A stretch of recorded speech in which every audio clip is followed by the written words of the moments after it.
Hello! మిమ్మల్నేనండి. అందరికీ నమస్కారం. ప్రదక్షిణ ఎందుకు? భగవంతుడి చుట్టూ తిరగడం మాత్రమే కాదు, మన ఆత్మ భ్రమణం కూడా. దీనికోసం తెలుసుకోవాలనుకుంటున్నారా? వీడియో స్కిప్ చేయకుండా చివరి వరకు చూడండి. ప్ర పాపాలు నశించాలి. కోరికలు తీర్చాలి.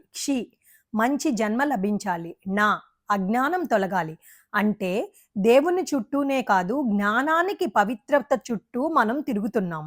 గణేశుడు శివపార్వతులను చుట్టేసి విశ్వ ప్రదక్షిణ ఫలితం పొందాడు. అదే భావం మన ప్రదక్షిణలో కూడా ఉంటుంది. భూమి తన అక్షంపై తిరుగుతోంది. సూర్యుడి చుట్టూ ప్రదక్షిణ చేస్తుంది. ప్రదక్షిణ శక్తిని ఆశ్రయిస్తుంది. అట్లాగే మనం దేవుడి చుట్టూ తిరిగితే ఆధ్యాత్మిక శక్తి మనలో ప్రవహిస్తుంది. దేవాలయం ఒక మానవ శరీర నమూనా, ధ్వజస్తంభం జీవధ్వజం. దాని చుట్టూ తిరగడం అంటే ఆధ్యాత్మిక శక్తి వలయాన్ని పూర్తి చేయడం.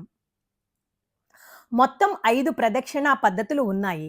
1 ఆత్మ ప్రదక్షిణ, ఒకే చోట తిరుగుతూ.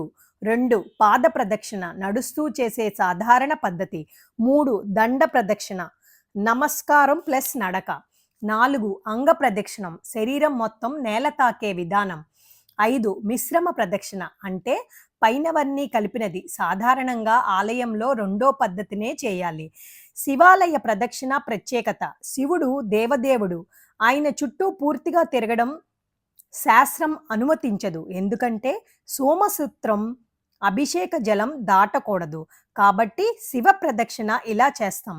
ధ్వజస్తంభం సోమసూత్రం వరకు తిరిగి రావడం, ధ్వజస్తంభాన్ని అప్రదక్షిణంగా మరోసారి చుట్టటం. అదే ఒక ప్రదక్షిణ.